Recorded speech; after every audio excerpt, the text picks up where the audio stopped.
We forgive those who trespass against us. And lead us not into temptation, but deliver us from evil. Amen. In the Father, and the Son, and the Holy Spirit. Amen. How are we doing, Jen? Mm-hmm. Okay. That's all right, then. Maybe. All right. So you brought your handouts from last week, I hope. Did you? Yeah.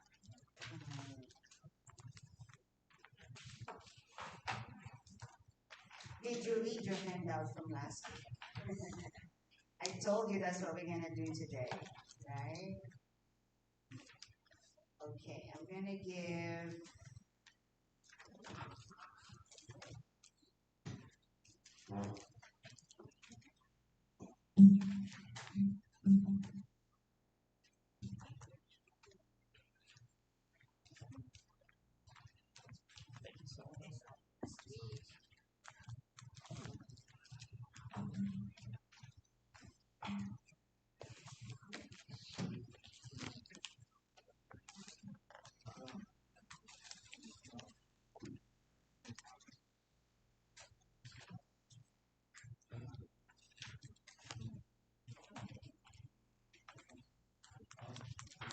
Richard probably has all of my handouts. I don't know.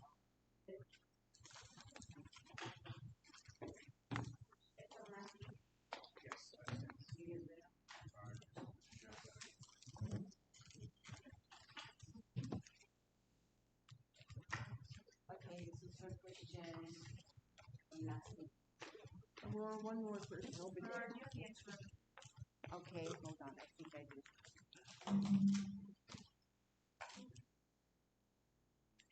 Got one more set. Who needs it?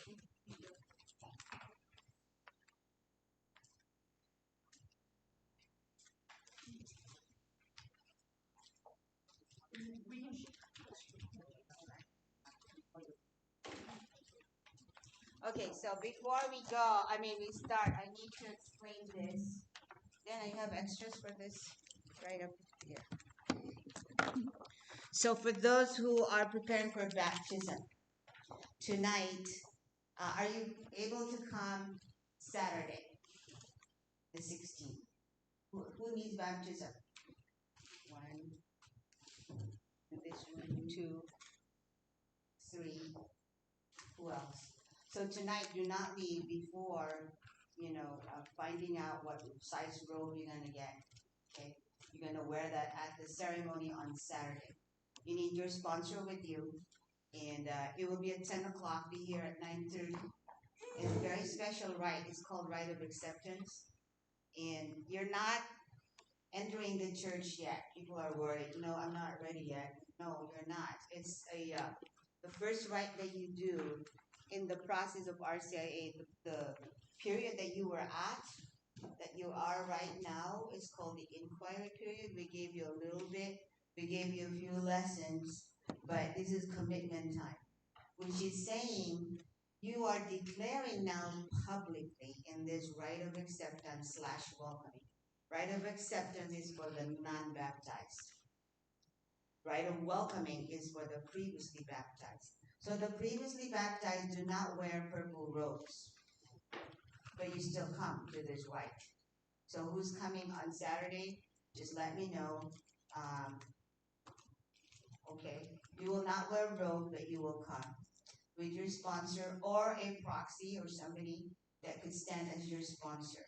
Not necessarily the one that will be recorded at the end of when you get your sacrament, but we need someone with you.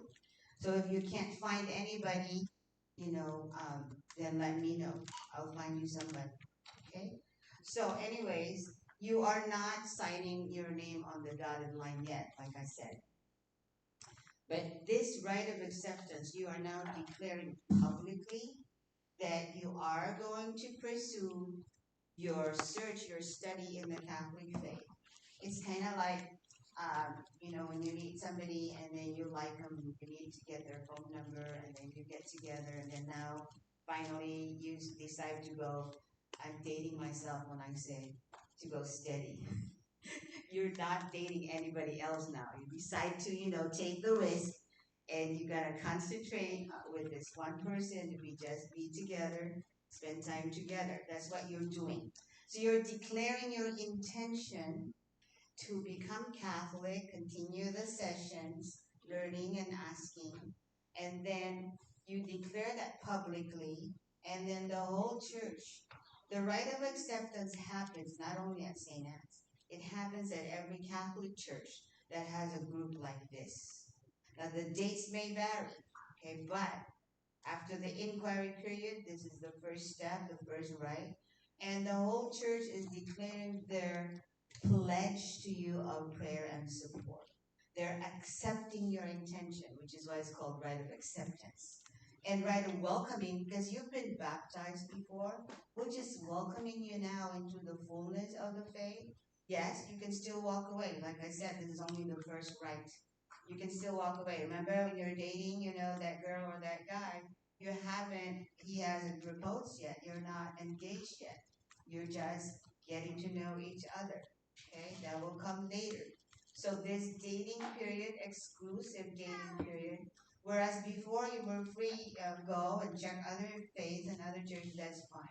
You may do that now, but we're still, but we want you to concentrate now, if you're an honest seeker, find out what you're getting into. Isn't that fair enough? Find out first what you're getting into before you go and propose, before you get really, really serious. This is what we offer you. That's why it takes months. It takes months because you can't get to know somebody, just a couple weeks or just a couple months. So it takes several months, and the Catholic Church is so rich and so deep that you are not guaranteed, you're not going to understand everything. But you will have enough conviction to say, that you believe what the church teaches. So anyways, so that's Saturday. Those that will be baptized at Easter, God willing, no other impediments, you are now being called catechumens after this rite of acceptance. You're on your way. You're in the order of the catechumenate. You're on your way to be baptized, God willing. Those who have been previously baptized, you are called candidates for full communion in the church. You're not yet in full communion until you get confirmed and you receive Eucharist and you have made a profession of faith. Kind of like what you did, Richard, like you denounced, what you were involved in before that, and then you made a profession of faith. Now you're declaring publicly that you believe that all the Catholic Church teaches and professes are revealed by God. You're declaring that you believe it. All of it, not just some. Sorry to tell you. You can't pick and choose. The moment you say amen, when you receive communion, first communion in this case, you're saying you acknowledge, you believe, you accept everything that the Catholic Church teaches and believes. No picking and choosing. I believe this, but I'm not okay with this. Even if I don't understand it, I will make an assent of faith. That's what it's called, an assent. You can't believe everything, you can't understand everything because we have a lot of mystery here. God is so big, He's so transcendent, you will not be able to explain Him and all His teachings. Because if you could, you are God, not Him. But you have enough here. He does not insult your intelligence. You have enough here and you have enough here to be able to say, yes, I believe, which is our topic today, belief. Doubt, belief, faith, and doubt. Okay? So anyways, that's what's happening Saturday. I need your sponsors because they have a very big role in this, right? And that's why I want you to come by 9:30 so we can have a little rehearsal for that. Okay, very, very important. We'll do it in the church. So you and your sponsor are a substitute if you don't have one. So if you're just attending tonight, I'm sorry, it's very, very short notice.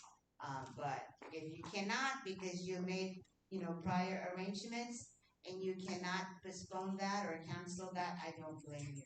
Okay. So don't stress about it. All right. And here's the other dates that are given to you. so that you can prepare now, finally, with a lot of notice for the next rites that you are going to undergo. Okay. All right. Who is a gambler here? Come on, you bought the lotto once before, right? Yeah. So everybody has to be some kind of gambler, all right? Some are worse. I mean, some are more, dedicated or more, into it than others. I can't be a gambler. I already know. When I first got here from the Philippines in 1975, so this is in San Diego, my brother brought us to Tijuana for the dog races, right? So he's trying to uh, give me an experience. So he gave me, I don't know, $10 or something. So I went and bought my tickets. They told me what to do. So you know what? I gambled everything. I lost everything in like a minute or so, and or maybe more. I think he gave me another, I don't know how much. So I gambled everything, and so from that time, though, this is a grace, grace from God. From that moment on, I knew I could not gamble. I knew it. So after that, they take you to Las Vegas. It happened that I would always take the kids now. I would take care of all the kids and all the adults. When gambling, I said, no, I don't want to. Okay, so I just took care of the kids. I knew I couldn't gamble. Even now, I will never win the lotto because I don't buy it.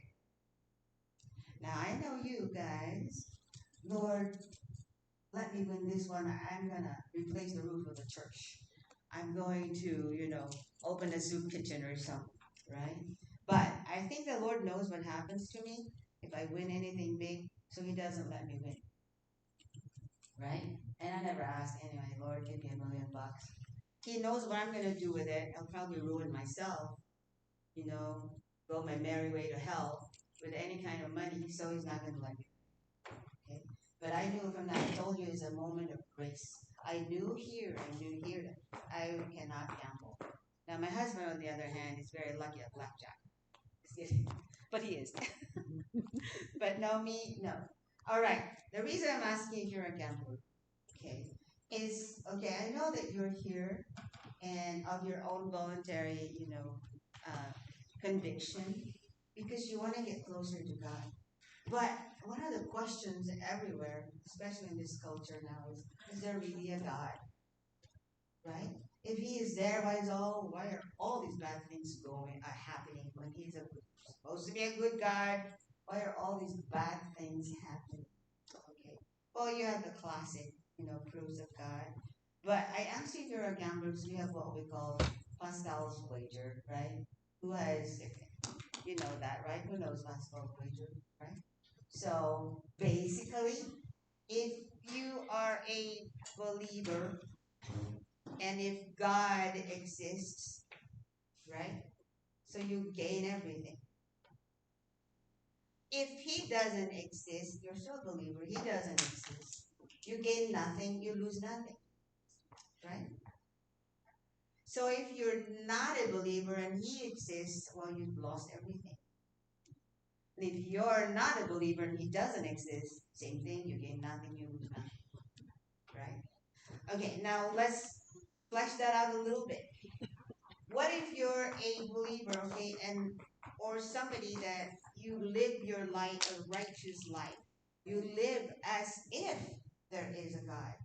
You live a good life, you're kind, you have the basic natural law, you know what is right and wrong, right? So you live like there is a God. So you become a righteous person. So if there is a God, what have you gained? You gain heaven. You gain everything. So if you live like, a heathen, you just go your way, do everything because there's no God. I'm just going to sin. I'll just do whatever. Give me pleasure and I'll do everything that everybody's doing anyway because there is no God. So you live your life like that. And what if there is a God? What have you gained? You have lost heaven, but you have what? You go to eternal fire, eternal damnation. Okay, guys, the odds. Stack your odds. Where are you going to put your money? right? You're a gambler, remember? Where are you going to put your money? You put your money in the box where it says God does exist. Did you understand that? If he doesn't, you don't believe, then there's nothing gained, nothing lost. But if he does, either you gain everything or you lost everything. So where you gonna put your money? You're gonna put it in that box, in that basket, where it says God does exist. Now, some of you may have known this too. How about the 5 proofs of God's existence by Aquinas? You know that too, right? Who has encountered those? There you go. Number 1, unmoved mover or the first mover, right? Motion. Everything that it there has to be one that starts the action. Otherwise nothing happens. If I do this to a pencil, if I don't move it, will it move? The thing is, it's composed of many molecules, many atoms, right? And they're all moving. Remember your chemistry? They're all moving anyway. But we're going to prove, too, that where did that begin? Who was the first one that had to move everything? That had to, which comes to the second group, right? Which is the uncaused cause. The cause and effect principle. You know that, we know that, we see that. Everything has to be caused by something. Your illness, right? Your happiness, or, something fell, something caused it. Something had to cause something. There is one entity that nothing caused because he was always there, and that's why we call him God. There's nobody else before him. He's the beginning, he's the end. There's nothing before him, there's nothing after him. So he has to be the uncaused cause. If you go back, and then this thing caused this thing caused this to happen. Everything has something that caused it to be or to happen.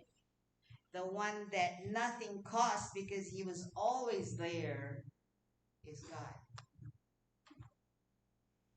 Okay, what's the third one? Contingency. Like something has to depend on something in order for it to be or in order for it to exist. Good example, many examples. You can think of your own example. You had to depend on your parents getting together and conceiving you. Without your parents, you're not here. And without their parents, they're not there. Contingent, dependent. The plant has to depend on sunlight and the soil and water in order to grow. Contingent, dependent. Something has to sustain you. Something has to happen here in order that you can thrive, or this object can exist, or this thing can live. Contingent on something. The other one, we're going quickly here, is degree or gradation. So if you have something good, right, there has to be something better. There has to be something best.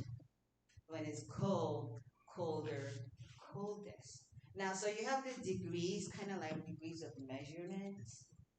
But where is the standard? What are you measuring it against?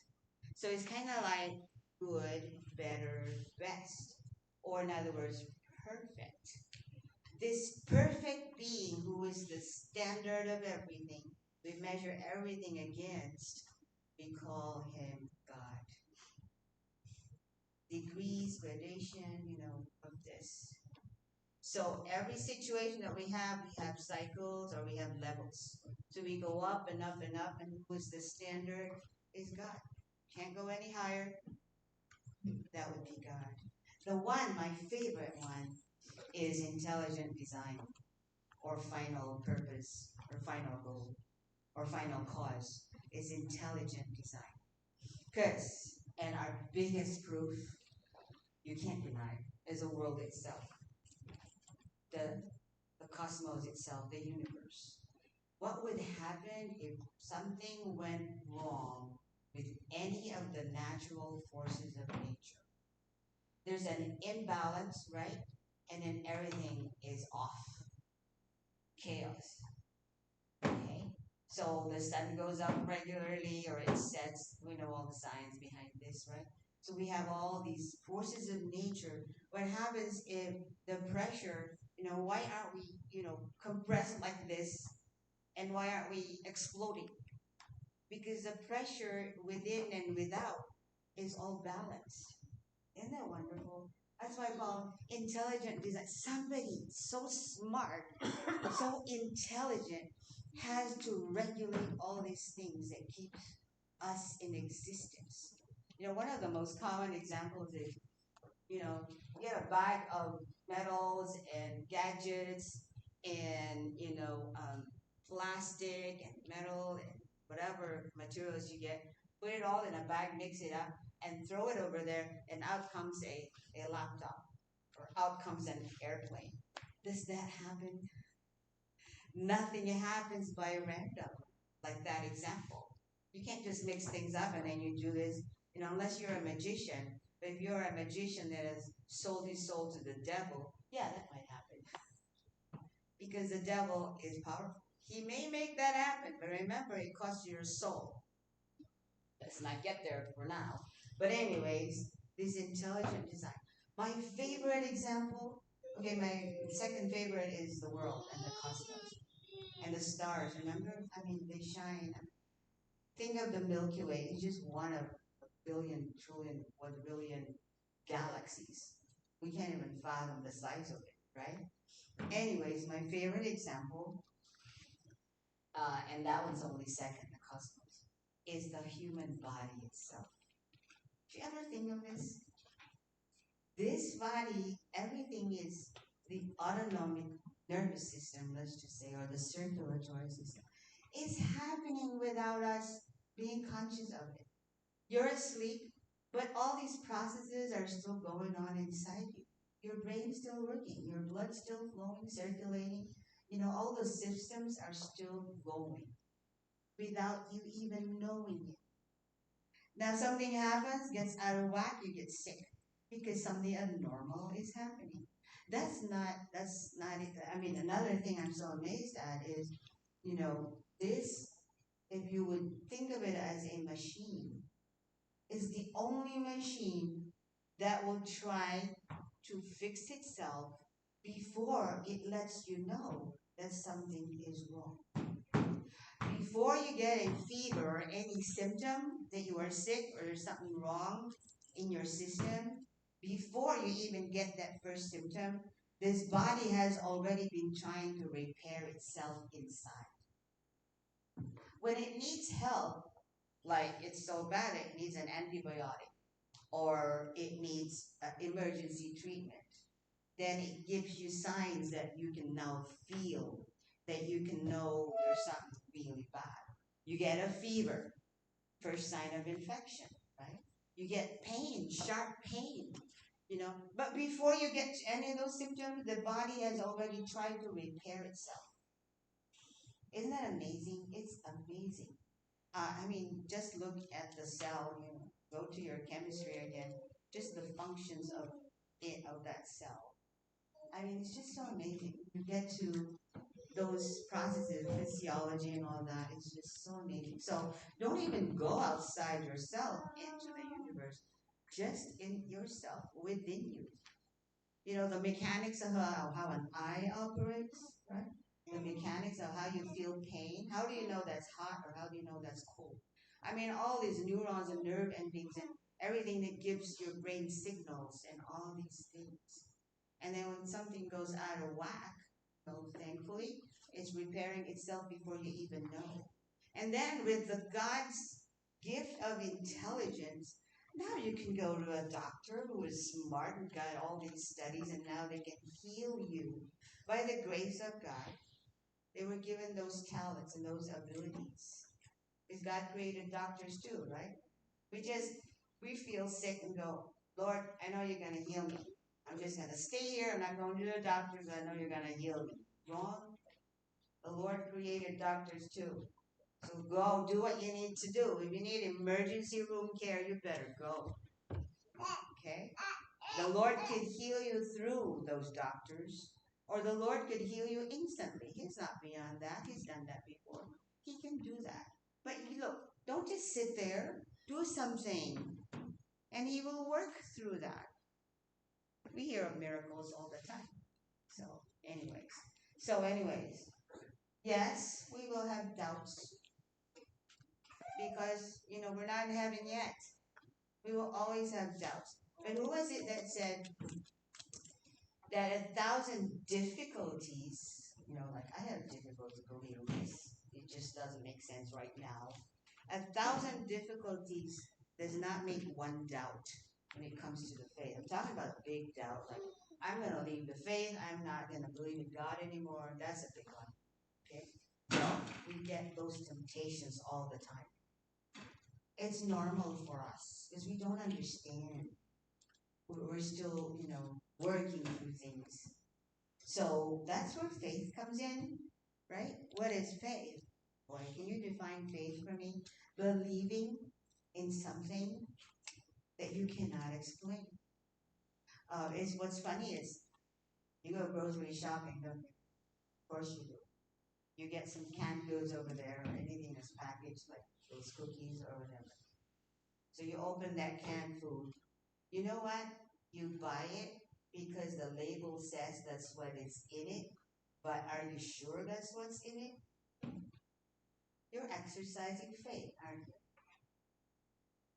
Because, I don't know about you, but there were instances, I always give this example because there were instances in the past when somebody bought a canned food, they opened it and it wasn't what it said on the label. It was really gross, okay? I will spare you the details.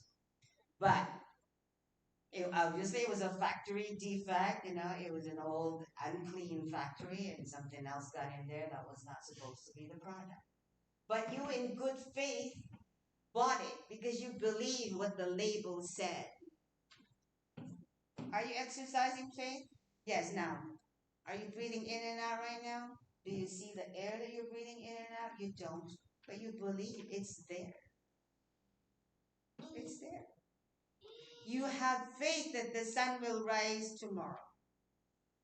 Number one, you're used to it. Number two, God has a way of just, again, everything is regular. He regulates everything. He makes sure it happens. But what if the sun didn't rise tomorrow? Then you go get your big doubt here. Oh no, what happened? God, why are you doing this? Okay, that's the question we always ask. When something happens, some sickness, I've been a good person. I've done everything you asked me to. I'm kind. I'm charitable. Why do I still have cancer? Why this and that? I think I answered some of that in a few meetings before about the ancient Catholic secret, right? About suffering. We'll do more about suffering, but this Father gave this homily, I think, in the noon mass, I think a couple of days ago, where, or was it yesterday? What we do, Father Chart, what we do as Catholics, what we believe as Catholics, that maybe a lot of people don't or non-Catholics don't, is we know what to do with suffering. We know what to do with suffering. We make suffering meaningful by uniting it to the cross, uniting it to Jesus, and it does not stay a meaningless thing. It becomes redemptive. So you heard me say this before, sorry, I have to repeat it. It becomes redemptive. It becomes something that helps you, something that helps the people around you, especially your immediate family, and it helps strangers. This is what Catholics do. That's why we focus on the crucifix. I told you too before resurrection, you have to have crucifixion. That's just a normal calendar, right? Good Friday before Easter Sunday. But your headache now becomes something that could help others, maybe your own salvation, your mortification, right? Your sacrifice, your headache united to the crown of thorns gives it a lot of meaning. Your backache united to the weight of the cross, the wounds on his shoulder, the scrape on his knees, the wound on his side, every little pain that you have, now you can unite it to the cross. Now it has meaning. It's not meaningless cancer anymore. It's uniting yourself to Jesus' sufferings. And what is so profound is because, especially when you don't deserve this suffering, you are the most, because he's the innocent one. Does he deserve this suffering? When you have undeserved suffering, you are the most like Jesus, and you are the closest to Jesus. Wow. And think of this, meditate on that. You are so like him, and you are closest to him when you are suffering, especially when you don't deserve it. But you are accepting this suffering after you've done all your antibiotics, you've done your surgery, you've done what you need to do. Okay? And it's still there. Our secret is we learn how to accept it and we make it redemptive. And Jesus could apply it to us, to our loved ones, to strangers, to anybody. That's the power of suffering. Guess what? You are also joyful about it. I'm not saying you're laughing out loud because you have all this chemo going on and radiation. I'm saying you have this deep joy, which is not a temporary pleasure or happiness, but a deep, deep joy inside that says, it's all right, I'm in his hands. I am joining everything, I'm putting everything in his hands, and I am helping somebody else. So your sign as a good Christian, every good Christian, your disciple of Jesus, is joy. Deep kind of joy, not superficial, temporary. It's a deep kind of joy. That's why all these faithful people that are in hospitals, I get this from nurses and doctors, they witness the most peaceful deaths. They witness the most peaceful, joy-filled patients. You hear this from nurses and doctors and orderly, whoever is assisting there. And if they have a patient who has faith, especially a Catholic who knows what to do with that pain and suffering, they have the most joyful, peaceful deaths. They do. Okay. Plus, we have all our helps praying for St. Joseph, let's say, for a happy death. How can you say it's a happy death? Well, there are many things involved there which we will touch on later on, but a happy death meaning you're not laughing out loud, right? But very peaceful. You've had all your sacraments. You had your last sacraments. You've had received Jesus probably for your last communion, and you've been to confession. You've been reconciled with everyone in your family. That's a happy death. When you have taken care of everything you need to take care of, that's a happy death. But we'll learn more about that later. But that's why I call the ancient Catholic secret, not ancient Chinese secret, the ancient Catholic secret. It's all about suffering. It's all about sacrifice happening at every altar in the world. Catholic altar, whether it be on a rock or any mass being said in the forest or inside homes or somewhere in a cave because they're being persecuted, which is happening right now. So many places still in the world where we are persecuted, Christians and mostly Catholics, obviously. Okay? So every mass that's going on is sacrifice. That's our last name. I told you before the challenge. If I have not discouraged you yet from becoming Catholic, then I will probably see you next week. But if you're discouraged because I'm telling you this is what you're gonna be looking forward to, Father also said all of us are probably gonna die martyrs anyway. if not martyrs, red martyrs, white martyrs. What does that mean? We suffer in other ways other than physical. But we might be called to the carpet. We might be called to die and shed our blood. We don't know. The way things are going right now, we might be called to shed our blood. The first martyrs did that. And we say that the blood of the martyrs, the church, is the seed of the church. So we could be called to that. But what a joyful way to live our life. We have purpose and we have meaning. So, put your wagers down. Bet it all on God existing, who also keeps you in existence and sustains you, especially in the fullness of the Catholic Church, sustains you in your walk, in your spirituality. He gives you every help that you could ever need. He did not abandon us. He established a church and he established his ministers.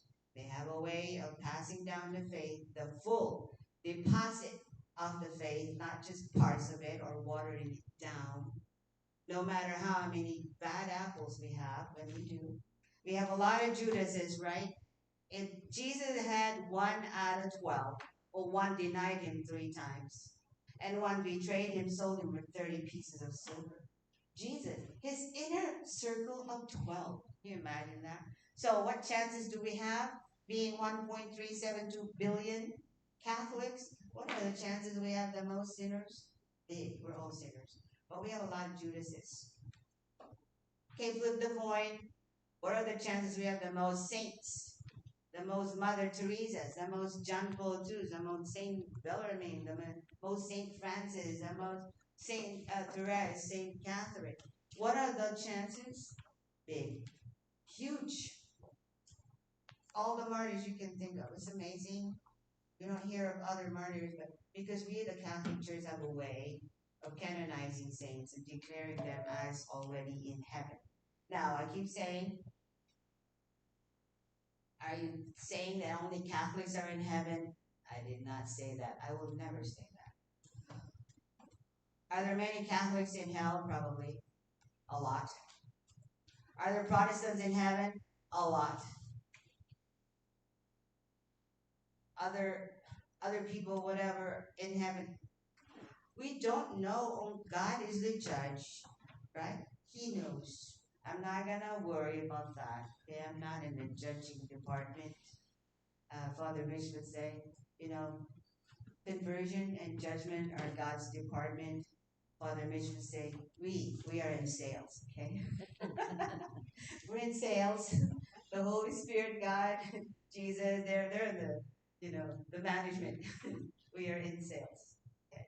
So, this is what we do with suffering. Okay. So now, if you're still doubting, you have to pray a lot. Lord, give me the grace to grow in my faith. I don't understand everything. I'm sure I will not understand everything. Give me the grace enough to believe everything that you taught to your apostles that are handed down to the ministers of the church. Give me that grace, Lord, because I want to enjoy every gift that you are so ready to give. Pray. And we challenge you because the worst or the belief that you will probably have the most trouble with is probably Mary, right? Probably the saints, right? But probably most of all, Jesus in the Eucharist. Because that's what makes us Catholic, is Jesus in the Eucharist. Yes, that ordinary bread and wine after consecration, we believe, becomes the body and blood, soul and divinity of Jesus Christ. That's probably the most difficult thing you have to accept. So we challenge you, as we always do, ask the Lord, Lord, is this you? I don't want to be an idolater. We discussed that last week. I don't want to be worshiping a cookie or simple wine, grape wine. I don't want to do that. I don't want to offend you. I don't want to blaspheme you. I don't want to go to hell because of my idolatry. So you ask him, Lord, you need to let me know. And then we challenge you to go sit. Yeah, you don't believe yet, but we challenge you, well, you just humor us for now. Go and sit in front of the Blessed Sacrament, or we call Blessed Sacrament, that consecrated host in this ornate gold container, or it's called monstrance. See, the word comes from the word demonstrate, show. It's called monstrance, a consecrated host, meaning of the wafer that was consecrated at a mass, is put there, exposed, like in St. Anne's, we have an adoration chapel. Many churches have adoration chapels. You go there and you see people there sitting, kneeling, reading, praying in front of Him, Jesus, in the Eucharist. And you talk to Him. Lord, I don't want to be an idolater. If it is you, will you please let me know, give me the grace. Now, I'm not going to expect fireworks or spinning hosts in the air. Maybe not, okay? But He will give you in your heart and in your mind whatever He wants to give you. I'm not going to tell you. See, that's His decision. But He will let you know somehow. Maybe somebody will say something to you that all of a sudden everything will, wow, I get it. It could be a simple word. It could be a simple gesture. It could be something that somebody at the checkout at the grocery store will tell you, and all of a sudden you understand. All of a sudden you believe. I don't know how what the Lord will use to give you some sign, some indication that it is Him. But pray that prayer. Dangerous prayer. Because that's what a lot of our converts have prayed. Ministers, scholars, biblical scholars, ministers of different denominations, remember their very dangerous prayer that they admit to us that they prayed? Lord, lead me to the truth. Wherever it is. Honestly, Lord, I'm going to go there. What do they say, right? That's their most dangerous prayer because they become Catholic. Sorry. I'm so biased.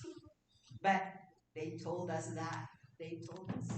Protestant ministers. Especially the real academics. They're into the history of the church. They're into all these studies. They are serious scholars and they study history. That's the other, by Cardinal Newman. Anyone who gets deep in history ceases being Protestant. That's what he said. Because after you study history, especially the church fathers, beware, you could become Catholic.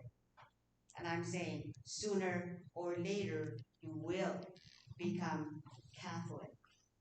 That's why they say it's dangerous to pray those prayers. Because that's what they end up in. And the Catholic Church was they hated. They took people out of the Catholic Church. They made it their living, their goal in life to take people out of the Catholic Church. Because of all the myths that they believed about the Catholic Church, they were sincere about it. They love people. They go, we don't want you in this, false church. So they're trying to get people out of the Catholic Church. A lot of them admit this. I'm not saying this. I'm not, inventing this. They told us that was their goal in life. So they were the most anti-Catholic people that you can find. And when they followed their search into the truth and they became Catholic, now, like Scott Hahn said, I'm trying to get everybody back whom I pulled out of the church. That's his goal because he took a lot out of the Catholic Church. He was a very, very good, Protestant minister. So those are the ones that become very, very, very good Catholics and they become Catholics. Okay, let's take a break. I know some of you wanted to, go to the restroom and stuff. Okay, stretch, break, and we'll continue with grace.